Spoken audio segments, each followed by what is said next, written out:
Hormuz প্রণালী বিশ্বের অন্যতম গুরুত্বপূর্ণ আর কৌশলগত একটা জলপথ, কিন্তু কিভাবে এই সরু একটা রাস্তা এমন এক উত্তেজনাকর পরিস্থিতির কেন্দ্রবিন্দু হয়ে উঠল? চলুন আজ এই ব্যাপারটা একটু গভীরে গিয়ে দেখি। কখনো ভেবে দেখেছেন ভূগোলের একটা ছোট্ট অংশ কি করে গোটা বিশ্ব অর্থনীতিকে নাড়িয়ে দিতে পারে? এই একটা প্রশ্নের উত্তরই কিন্তু আমাদের এই পুরো অচলাবস্থার একদম কেন্দ্রে নিয়ে যাবে। হ্যাঁ, সংখ্যাটা একদমই ঠিক দেখছেন, 20%। মানে সারা বিশ্ব যে পরিমাণ তেল সরবরাহ হয় তার 5 ভাগের 1 ভাগই যায় এই একটা মাত্র সরু পথ দিয়ে। এবার নিশ্চয়ই বুঝতে পারছেন এর গুরুত্ব ঠিক কতটা। আচ্ছা, তাহলে প্রথমেই দেখা যাক হরমুজ প্রণালীটা ঠিক কেন এত গুরুত্বপূর্ণ। আসলে এখানেই ভূগোল আর অর্থনীতি এমনভাবে মিলেমিশে গেছে যা পুরো বিশ্বের জন্যই একটা বড় চিন্তার কারণ হয়ে দাঁড়িয়েছে। ব্যাপারটা দেখুন, সবচেয়ে সরু জায়গায় প্রণালীটা মাত্র 39 কিলোমিটার চড়া, আর যে বিশাল বিশাল সুপার ট্যাঙ্কারগুলো চলাচল করে তাদের জন্য লেন আছে মাত্র 2টো, আর সেগুলো মাত্র 2 মাইল চওড়া। একবার ভাবুন, আক্রমণের মুখে পড়লে এত বড় একটা জাহাজের পালানোর বা দিক বদলানোর কোনো রাস্তায় খোলা নেই। আর দেখুন কারা কারা এর ওপর নির্ভর করে। সৌদি আরব, সংযুক্ত আরব আমিরাত, কাতার, ইরাক, সবাই। আর সবচেয়ে মজার ব্যাপার হলো ইরান নিজেও কিন্তু তাদের তেল রপ্তানির জন্য এই একটা পথের ওপরই পুরোপুরি নির্ভরশীল। তার মানে এখানে কোনো সমস্যা হলে এই সবকটা দেশের অর্থনীতিতে সরাসরি তার প্রভাব পড়বে। এই যখন পরিস্থিতি, তখন ইরান কি করছে? তারা কিন্তু এই ভৌগোলিক সুবিধাকেই তাদের সবচেয়ে বড় অস্ত্র বানিয়ে ফেলেছে। তাদের মূল কৌশলটাই হল প্রয়োজনে এই জলপথ বন্ধ করে দেওয়া আর শত্রুকে এখানে ঢুকতেই না দেওয়া। ইরানের পুরো কৌশলটা বুঝতে হলে এই একটা কথাই যথেষ্ট।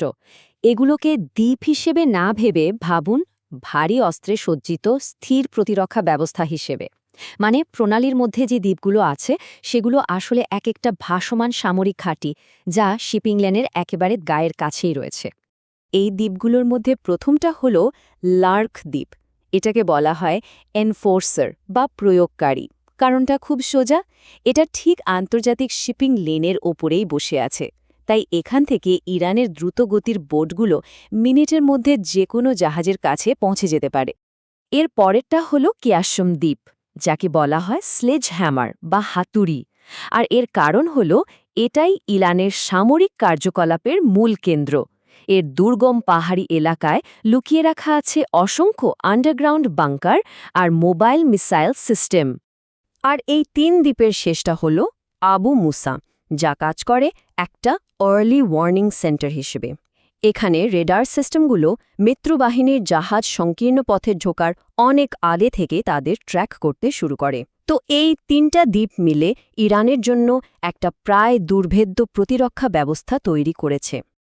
ইরানের সবচেয়ে ভয়ঙ্কর কৌশলগুলোর একটা হল এই সোয়ার্ম অ্যাট্যাক বা ঝাঁক বেঁধে আক্রমণ।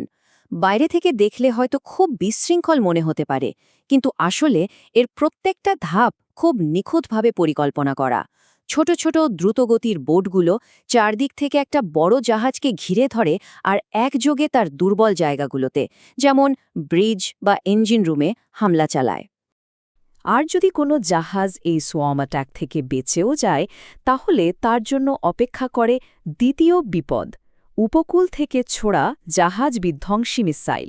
আর সবচেয়ে ভয়ঙ্কর দিকটা কি জানেন? এই মিসাইলগুলো ছোড়া হয় মোবাইল লঞ্চার থেকে, আর ছোড়ার সাথে সাথেই সেগুলো আবার পাহাড়ি গুহায় গিয়ে লুকিয়ে পড়ে। মানে এদের খুঁজে বের করে ধ্বংস করা প্রায় অসম্ভব একটা ব্যাপার।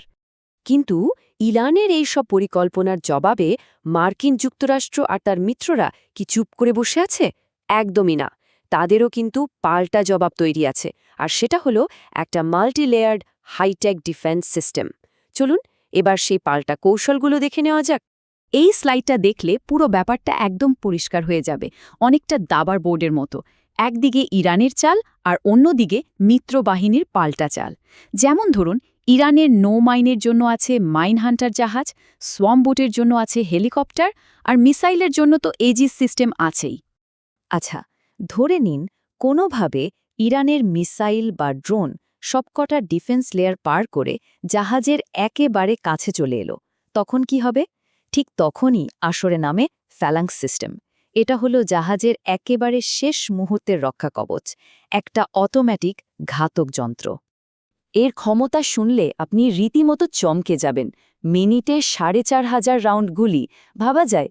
এর রাডার সিস্টেম ৫ মাইল দূর থেকেই টার্গেটকে লক করে ফেলে, আর ২ মাইলের মধ্যে আসা মাত্রই নিজে থেকেই ফায়ার শুরু করে দেয়। যে কোনো দ্রুতগতির টার্গেটকে গুড়িয়ে দেওয়ার জন্য এটা এক কথায় অসাধারণ। তবে সেরা ডিফেন্স কিন্তু আসলে অফেন্স, মানে শুধু আক্রমণ ঠেকানোই নয়, আক্রমণ শুরু হওয়ার আগেই সেটাকে থামিয়ে দেওয়া। আর ঠিক এটাই হলো চূড়ান্ত পাল্টা ব্যবস্থা। সার্বক্ষণিক ড্রোন দিয়ে নজরদারি চালানো হয়, আর সুযোগ পেলে নিখুঁত বিমান হামলা করে ইরানের অস্ত্রগুলো উৎক্ষেপণের আগেই নষ্ট করে দেওয়া হয়। তো ইরানের ওইসব সুরক্ষিত বাংকার ধ্বংস করতে যে অস্ত্র ব্যবহার করা হয় সেটার ওজনটা একবার দেখুন, ৫,০০০ পাউন্ড। আর এটা কিন্তু কোনো সাধারণ বোমা নয়। এই বোমার নাম হল GBU-72 বাংকার বাস্টার। এর একটাই কাজ, ইরানের ওই সব লুকানো বাংকারগুলোকে খুঁজে বের করে ধ্বংস করা। এটা প্রায় ১৬০ ফুট মাটি বা ২০ ফুট কনক্রিট ভেদ করে ভেতরে গিয়ে ফাটতে পারে, আর পুরো আন্ডারগ্রাউন্ড কাঠামোটাকে ধ্বংস করে দিতে পারে।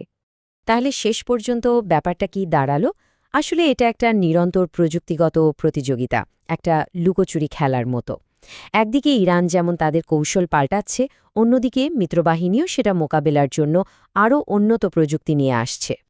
এর ফলে হরমুজ প্রণালীতে একটা ভীষণ ঝুঁকিপূর্ণ ভারসাম্য তৈরি হয়েছে। এটা কিন্তু কোনো স্থির অবস্থা না। যে কোনো সময় প্রযুক্তির একটা ছোট্ট পরিবর্তনই পুরো খেলার ছবিটা বদলে দিতে পারে, আর তার ধাক্কা কিন্তু লাগবে সারা বিশ্বের গায়ে। সবশেষে একটা প্রশ্ন কিন্তু থেকেই যায়, এই যে একটা কৌশলগত অচলাবস্থা, এখানে শেষ হাসিটা কে হাসবে? ইরানের ভূগোল নাকি মিত্রবাহিনীর প্রযুক্তি? এর উত্তরটা হয়তো সময় বলে দেবে।